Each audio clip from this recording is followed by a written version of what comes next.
The gate opens. Celestia took a breath, her eyelids flickering as she meditated. Her soul drifted along the side of her ship, guiding the rest of the Crusade fleet northward towards Terra. Korux, Johnson, and their forces were but a distant memory, taking some of the smoother channels as they raced towards the Eye of Terror to reinforce Kadaya before the tide of chaos broke.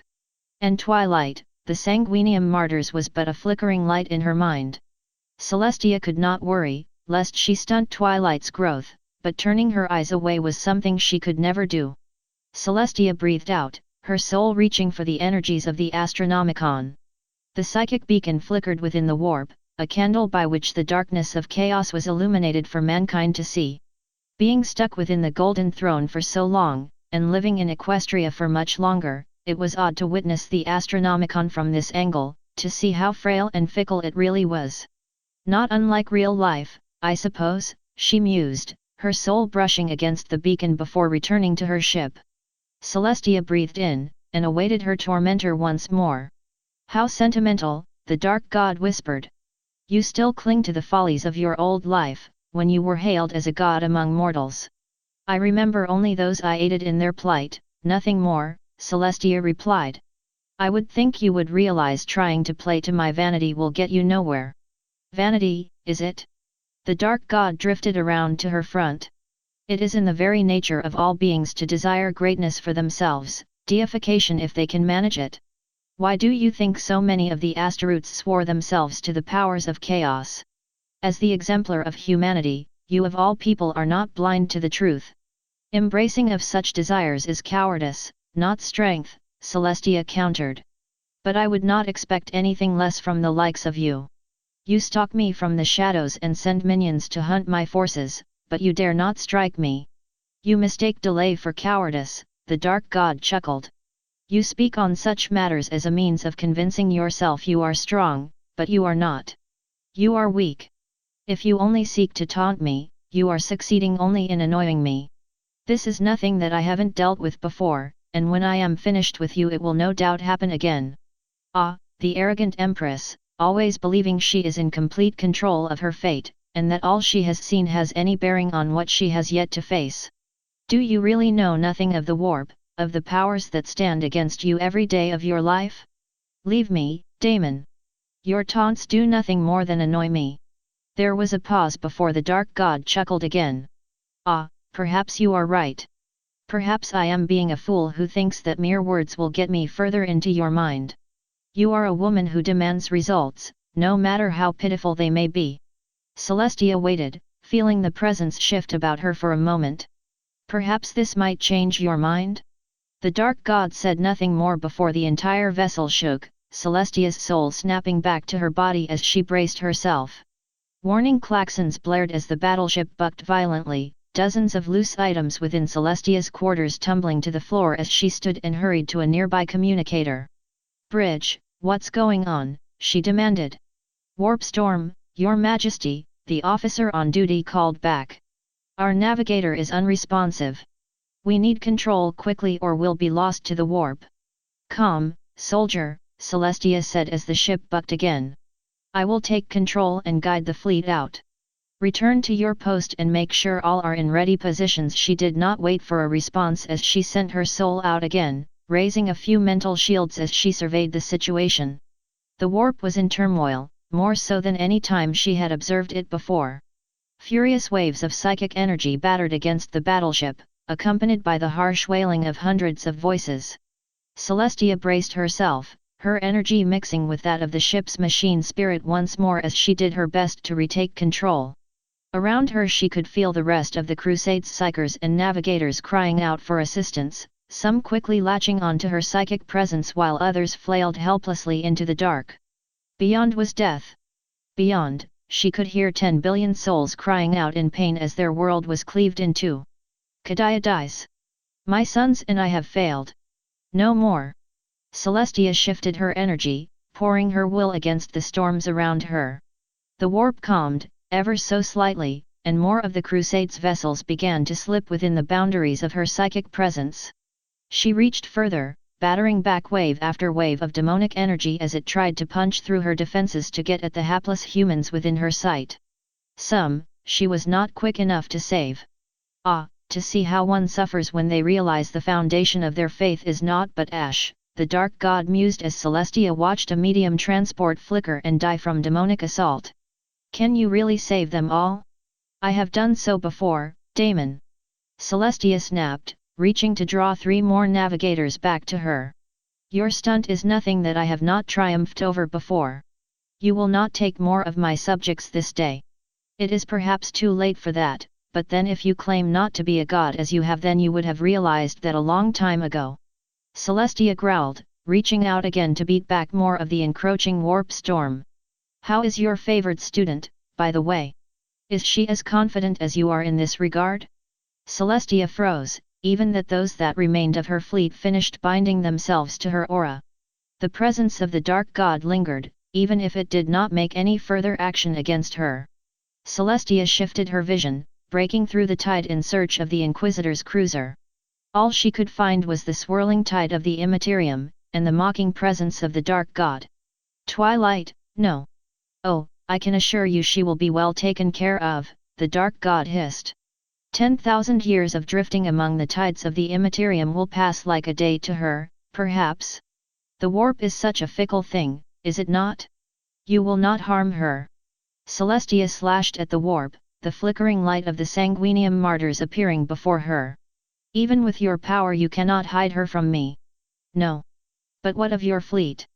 Celestia's gaze shifted back, and she could see that a number of scout vessels had disappeared, only screams lingering in the Immaterium. Oh dear, did I strike a nerve again? You seek to divide my power. I am a fair god, at the end of all things.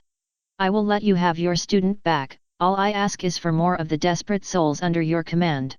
Celestia's soul flared, a bolt of power blasting through the Immaterium towards the presence of the dark god. The creature retreated, but did not depart from her. You say you have power and yet you cannot even save those you care for. Is that a challenge? Prove that you are who you say you are. Prove that you truly are a match for the powers of chaos. Save them all, your soldiers and your student. Save them and prove once and for all that you really are the god Empress of mankind.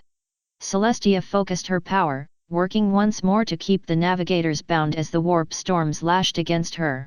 Gently, she reached out through the warp, brushing aside the tides as she reached out towards the cruiser. She strained, doing her best to hold her power steady as she reached, yet the light seemed to slip further from her. She applied more power, cementing her base and eschewing gentleness as he reached for the Sanguinium martyrs. You kept the Astronomicon open for millennia. You held off the powers of chaos for longer still. This dark god has no power over you, or the Imperium, or Twilight. I am Celestia, and I will not be broken. She strained again, wincing as she felt some of her ships begin to slip away once more. She could save them, she just needed more time, more focus. The ship shuddered, and Celestia's power surged. She finds herself standing on a violet disk, surrounded by small motes of light. Ahead, she can see Twilight, the young woman standing with one arm at her side, clutching it nervously with her other. There is a pause before Twilight turns to her, her nervousness falling away as her eyes brighten. Princess, is that you? Yes, Twilight, Celestia says. She takes a step forward, but Twilight is still so far away. Are you all right? The dark god attempted to destroy the fleet and you, but I think I have broken through. Twilight says nothing. Instead, her face falls and her worry returns. Princess, can you hear me? She asks. Celestia blinks before speaking. Twilight, I can hear you, Celestia says, her voice quivering. You can hear me too, can't you? Princess, Twilight drops her head, her hands tightening. I had thought you'd be here, that everything you said about the warp and time was true, she sighs. Maybe it is, and maybe the universe is just trying to break me again. No, Twilight, Celestia replies, even if her student cannot hear her. Well, maybe. But I haven't abandoned you. I would never abandon you. Even if you are cast beyond my sight, I will find you.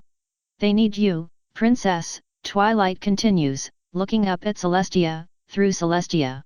They need you now more than ever. I don't really know what all is going on, but the Imperium needs their Empress. They need you. I need you. Twilight sighs. I know this message will reach you. You've never let me down before. Twilight, wait, Celestia steps forward, but Twilight is already fading from her mind. Twilight. Twilight. She will not hear you, a voice says from behind her. Celestia turns to see a creature dressed in a purple and orange checkered frock, its face hidden behind a pointed clown mask and hat. Though your efforts were not in vain, the Twilight Maiden is beyond your grasp. Seguruk, Celestia growls, turning to face the Eldar god. What do you know of my student's whereabouts? 7 years pass before she realizes what has happened, and her vision seeks out greater prizes than you realize. The laughing god replies, his mask unchanging. Your journey must diverge from hers, if she is to be all that she is meant to be. I do not need more of your riddles, Celestia says. What do you want? Believe what you like, but I am here to help you. Seguruk holds out his hand, a violet gem materializing before Celestia. When you awake you will find yourself above the world of your first victory. The enemy has opened a portal to the warp there, toss this in, and it will be repurposed for our use. Then, you may step through the portal and speak to me where the enemy will not hear us. Celestia regards the gem for a moment before looking to the Eldar god, even as he keeps his unblinking gaze upon her. You know I cannot trust you, she says finally. I would be surprised if you did. Seguruk chuckles, fading from view and leaving the stone hovering before Celestia. But in these dark times, who do you really have to turn to? And with that the laughing god disappears, leaving Celestia alone with the stone and her thoughts. Leaving the stone and forging ahead would be prudent, perhaps rational given the circumstances and the company she is dealing with. But in these dark times, who do you really have to turn to? Celestia says nothing. Instead, she reaches forward and grabs the stone. Empress, a voice called through the vox. Empress? Are you there? Celestia blinked, her eyes adjusting to reality as she hefted the, surprisingly heavy, stone in her hand. I am fine, she said after a lengthy pause. What is our status? We've exited warp space and are in orbit around. There was a pause. Says Area 4? That wasn't anywhere near our scheduled route. The warp storms must have pushed the fleet off course, Celestia mused, quietly so the officer did not hear her. The fleet. We are reporting 5% casualties in ships, with a number of incursions and other damage, the officer replied. Most of our warships were unaffected, though. Celestia remained silent. 5%, thousands of souls she had lost. Damn that creature. We will have to make do, she said finally. What is the situation on the planet? We will need supplies for repairs if we are to make it back to Terra. That will be difficult, Empress, the officer started. There appears to be a number of warp anomalies on the world, and the Ordo Malleus has placed the space around it in lockdown. I am certain that with your presence we can get through, but it will be some time before we can repair and move on again. No doubt. There was a pause before she spoke again. Does the Ordo have any ships in orbit? I would have words with the Inquisitor that initiated the lockdown. Another pause. Leading strike cruiser Sword of Redemption, with escorts. Shall we hail them? I will take matters into my own hands. Celestia said, focusing her mind and reaching out to the cruiser. Alert my companions for battle. I think 30 of them shall be more than sufficient to turn back this tide. Yes, your majesty, and with that the vox winked out. Celestia closed her eyes, reaching out to the Sword of Redemption in search of an astropath to speak to. The warp tingled as she pressed on, demonic energies probing for weaknesses before they realized just who they were dealing with. It seems the dark god has lost interest in me, she mused. Good. Finally, she found a connection to the inquisitorial cruiser. Who is this? The thoughts of the astropath replied. Do you not recognize me, my child? Celestia asked. There was a pause before the astropath replied. Empress. Yes, it is me. What is the situation below? We are not quite sure. Lady Olivier and brother Captain Elias departed for Caesarea's surface 3 hours ago, but the demonic energies have blocked them from our sight. Vox communication is sparse and we cannot break through psychically. Celestia nodded, even if the astropath could not see her. Do you have their last known location? She asked. Yes, we do. There was a pause as the image formed in Celestia's mind. This Inquisitor Olivier appeared to be on a plain several kilometers away from the main city, near the center of the warp storm. Will that be sufficient? More than sufficient. Celestia rose, setting the Eldar stone down and summoning her armor as she did so. Now, let us be rid of these daemons once and for all. The Poxbringer moved far faster than it had any right to, Inquisitor Sarai Olivier sweeping her great sword around to block the daemon's pus-covered blade from stabbing her. She stepped to the right and jabbed outward, the hilt of the blade crashing against the daemon's skull and flecking her with a cascade of broken teeth. The daemon merely grumbled in response, striking again as Sarai stepped away, her rebreather working overtime to deflect the pungent odor coming from the monster. The daemon had no chance to follow through on a second strike, though, for a massive hammer lashed out and crushed its spine in a single blow. Its owner was a space marine in silver Terminator armor, his face hidden behind a pointed helmet wreathed in psychic energy. Sarai stepped back and allowed the Grey Knight to finish his work, the asteroids stomping on what remained of the daemon's back before pulping its head with another strike from his daemon hammer. That one slipped by my attention, Sarai said as Brother Captain Elias stepped forward to shield her from the rest of the demonic horde. Apologies. There is no need to apologize, my friend, the Grey Knight replied, the air before him shimmering before 4 plague bearers exploded in white flames. You have provided more than enough guidance for me and my brothers in our mission so far. Sarai was certain Elias was overstating the fact, but did not press the matter. Instead she brought the Cassandrite greatsword around, the blade humming with holy energy as she took in the situation before her. Elias and 12 of his fellow Grey Knight Terminators held the line, hacking and slashing at the unholy mix of daemons.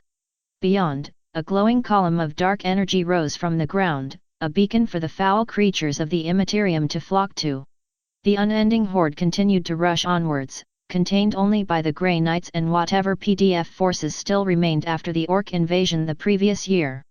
Tall odds, but the Ordo Malleus had faced far worse. Sarai scanned the seething ranks of the enemy, searching for the leaders among the daemons. She spotted one, a snake-bodied she-daemon armed with 4 swords, eagerly whipping its fellows on in anticipation of slaughter. Sarai raised her hand to her head, pushing back the brass headband resting on her brow as she reached out with her powers, her soul brushing up against the daemon's mind just enough to catch its attention. Sarai shifted her thoughts, delving deep into her memories as she held off the daemon's presence. Images of her time aboard the black ships, the crushing emptiness when surrounded by the Sisters of Silence, all of it filled her mind and sent a numbness down her body. Just as it seemed that she would fall into a standing stupor, she lowered her mental shields, just enough to make a connection to the daemon. Only now, Sarai had altered her memories such the daemon stood in her place. The effect was immediate. The daemon shrieked, dropping its swords as it clawed at its body in an effort to feel anything beyond crushing numbness. Sarai kept the headband up, grimacing as she waited for Elias to storm through the horde towards the beast. With a wild swing he took the she-daemon across the face, its head exploding in a shower of warp energy as the daemon hammer struck. Sarai gasped as she dropped the headband back down across her head, normality returning to her thoughts once more. Pausing only to push a lock of red hair out of her eyes, she took up the Cassandrite greatsword once more and snorted before charging back into the fray, cleaving a daemonette from head to hoof on her first strike. Elias shifted to allow her some room, his storm bolter blazing as he raked it across the advancing daemons. "Have you made contact with the ship yet?" she asked, backing up against Elias as the daemon tide rushed back in. "Our voxes have not broken through yet," the brother captain replied. "And my psychic abilities have made little headway as well." "Don't worry," Sarai said, blocking a strike from a group of daemons. "Once we close the portal we should have a clear line through to the ship. That does not really help our situation here. I do my best to stay optimistic about some things," Elias the Grey Knight grunted, flicking his free hand forward and launching a stream of lightning into the horde, more daemons exploding from the force before screaming back to the void. Well, he's in a better mood today, Sarai mused, bringing her sword around in preparation for another strike from the horde. The attack never came, for a brilliant bolt of golden light slammed into the ground several meters from her position, vaporizing the unlucky daemons that strayed too close. Even as it dissipated, the custodes within leapt into action, twirling their guardian spears about in a deadly dance that tore through the daemons as if they were little more than air. Of course, that paled to she who stood within their midst. The one person in all the Imperium Sarai did not want to face. She stood well over 10 feet tall, though how much of that was her own stature or the bulk of her armor Sarai could not guess. Her multicolored hair whipped about her, sparkling in the light of the psychic energies radiating from her body. In her right hand she clutched a flaming sword as long as a man was tall, while her left was clad in a massive lightning claw tipped with wicked talons. A scarlet cape clung to her shoulders, the clasps hidden behind the bulk of her armor, and like her hair fluttered in the wind like a war banner as she sized up the enemy before her. The Empress of Mankind, Princess Celestia, was standing before her, and all the human formerly known as Sunset Shimmer could do was gawk. The Custodes and the Grey Knights were similar in their approach to combat, quick actions that boggled the minds of mortals but were still consistent of human combatant. Watching the Empress, though, was like watching an erupting volcano or a hurricane striking a town. She plunged into the demonic ranks, her sword flashing forward so quickly a curtain of fire surrounded her as the enemy was burned to ash. The daemon tide quickly turned to a rout, the hordes melting away as the anathema fell upon them, leaving only a broken mess of bodies in her path. Inquisitor. Sarai blinked as Elias called to her. We're moving up. The Empress has turned the battle in our favor. Yes, yes of course. Sarai brought her sword up, taking a few deep breaths to calm the trembling in her hands. Let's move. The Grey Knight said nothing more, reloading his storm bolter as he and his brothers hurried to catch up to the Empress and her companions, Sarai hustling to keep pace with the superhuman Astaroths. By now the Custodes had formed a semicircle with the Empress in the center, bracing against the horde as the daemons tried to look for a means to overcome their foes. Not that Celestia would give them a chance. A bloodthirster rushed towards the line, sweeping its grey tacks down towards Celestia's head. Her expression remained neutral as she brought her sword up to easily block the weapon, sparks flying as the greater daemon collided with her. Before the creature could follow up with a second strike, Celestia flicked her taloned hand forward, golden fire exploding around the bloodthirster and burning into its skin.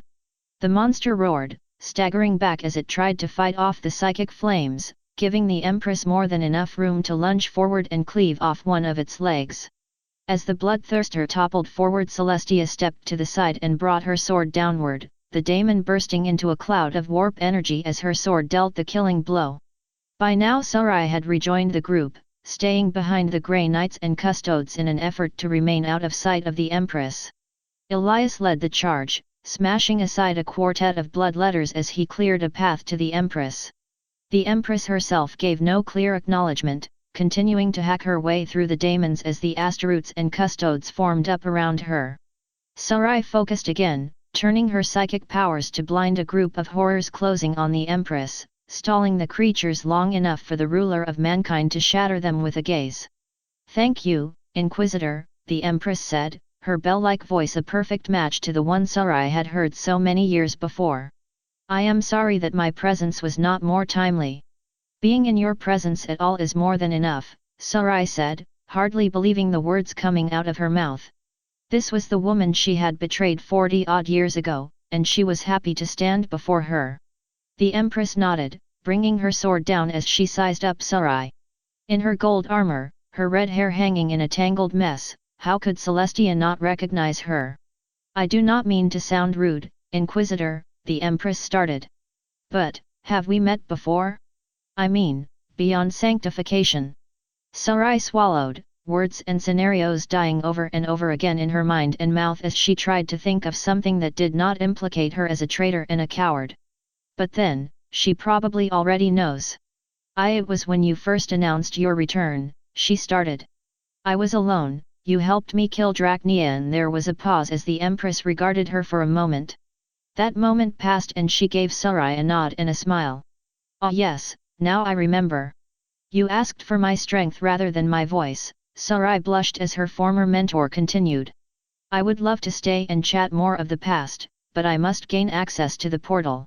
Sarai nodded, watching as the Empress advanced towards the line of grey knights and custodes. She was tempted to wander away and wait for a shuttle back to the Sword of Redemption, but, how would that look in Celestia's eyes? Probably wouldn't be all that different from when I first ran off, she sighed, turning back to the battle just as the Empress blasted a hole through the demonic ranks. Elias was in the rear, being tended to by the apothecary assigned to his squad for a cut across his chest. You fell behind, he said, keeping his focus forward as the apothecary finished his work. Are you injured? And no, Captain, Sarai stammered. Just, overcome by the presence of the Empress, that's all. I know there is more to this, but it is not my place to press. The brother captain took up his hammer once more. Come, we mustn't keep the Empress waiting. Yes, we mustn't. Sarai gave the Grey Knights a weak smile behind her rebreather, the Astaroths turning quickly back to the fighting. Ahead, Celestia had just finished defeating a Keeper of Secrets, staking the daemon to the ground with one of its swords before exploding its head with a ball of warp flame. As the custodes poured fire into the ranks of the daemons, the Grey Knights rushed through the gaps, their force weapons sundering the warp fields that held the creatures to the material plane with ease. They of course could not match the Empress, keeping their distance as she hacked through the enemy with great sweeping blows from her sword. Inquisitor, she called over the din of battle, catching a Bloodmaster mid-strike and slamming the daemon into the ground with her free hand. I will need you and the Grey Knights to hold back whatever forces may come as I deal with the portal. Whatever you do, you must not allow any daemon near me while I complete my work. By your command, Empress. Elias said as he and the Grey Knights formed up. The custodes were content to go their own ways, each one breaking off to handle their own crowd of daemons with grim efficiency. Sarai lopped the head off a straggling bloodletter as she hurried to the safety of the Grey Knight's wall, ducking under Elias as the brother captain brought his storm bolter to bear against the horde. Hold the line, she said, bringing her sword to her back to store it away. I will assist the Empress in dealing with the portal. I assumed your mastery was in telepathy, the Grey Knight replied. Can you handle the energies of dismissing a portal? I can make daemons cower with a thought. I think a portal shall be no different. Boastful words said merely to keep her cool, but perhaps in the presence of Celestia, they might come true. Sarai made her way up towards the portal, the sound of gunfire and clashing blades drowned out by the drone of the portal. Celestia stood before the portal, her back to the battle. Her sword had been stowed away, and Sarai could see a large gem sitting in her palm. Even with the headband dampening her powers, she could feel the energy of countless souls radiating from the thing, but the Empress would not be so careless to pick up a tool of the great enemy, perhaps it was alien in origin. Celestia cast a glance to her. Inquisitor? What are you doing here? Sarai stammered. Why was she up here instead of assisting with the battle? Was she going to try and help her mentor with the portal as she said? Or was it just another excuse she had made in preparation of betrayal? No. Never again. Sunset Shimmer died a traitor's death in Equestria. I am not a traitor anymore. I wanted to see if there was anything I could do to help, she said finally. As you helped me before, so I wish to help you now. The Empress regarded her again, the stone in her hand glittering in the light. This will be dangerous, Inquisitor, she said. The powers I am dealing with may be more than you can handle. Perhaps, but I am willing to give up my life for your cause. Sarai firmed up her stance. Let me assist you. I am more than ready. There was a flicker behind Celestia's eyes, her gaze softening ever so slightly. Sarai hesitated, pondering if perhaps she had stepped a bit too far in the Empress' eyes. Very well. Celestia turned back to the portal. Brace yourself, then. The energies of this portal may react in ways I have not anticipated. Sarai nodded, digging her heels in as she firmed up her power. Celestia raised her free hand, golden energy flowing down her arm as she hefted the stone in her hand and tossed it into the portal. Pain stabbed into Sarai's head as soon as the gem dissolved into the portal. She grimaced, raising her hands as if it would do anything to slow the pain. Celestia braced herself, though if she felt any pain from the fluctuating portal she was doing well to hide it. A wall of force slammed into the two, blowing Sarai's hair back and nearly knocking the headband off her head. As she struggled to get her powers under control, she remembered. Mama. I'm scared, Mama. I'm scared. You are a tool of the Inquisition, nothing more, break him, now. You are a coward, Sarai. You will never understand the power we face. And you will die for your ignorance. No. Never again. Finally, the pain subsided. Sarai jammed the headband back down, stumbling forward several steps as she regained her balance. The sound of the portal had changed. The hum was higher, more consistent in its vibrations, and smelled faintly of pine. She looked up, blinking a few times as her eyes adjusted to the light. The Empress stood alone, her hand resting on her sword. The portal was now a brilliant purple color, with two lithe figures standing before the portal. Empress, the first one said. The Hall of the Great Fool awaits you. Harlequins. Empress, Sarai said, stepped forward towards Celestia. Can you trust these Xenos? No, she said after a lengthy pause. But for the sake of the Imperium, I must do this. She stepped towards the portal, the Eldar slipping in before her before she turned back. Inquisitor. I have a task for you. Whatever you ask, Empress. Sarai said quickly. My student, Terra, is lost in the warp near Solemnus, Celestia said. Find her, even if it takes you the rest of your life. Sarai said nothing. A task for the Empress was not to be taken lightly, but to find one woman among the tides of the warp, even one as powerful as Twilight Sparkle. I will not fail you, Empress. Sarai said finally. I know, and with that the Empress stepped forward, the portal rippling as she vanished from sight. Sarai stood in silence, watching as the light from the portal flickered and died. Silence reigned around her, broken by the thumping of Elias' footsteps as he made his way up to the portal. Inquisitor, he asked. Sarai did not say anything at first. Inquisitor, what are your orders? Search the area, make sure no more daemons are hiding out, she said, turning to face her friend. Then we head back to the ship. The Empress has a new mission for us.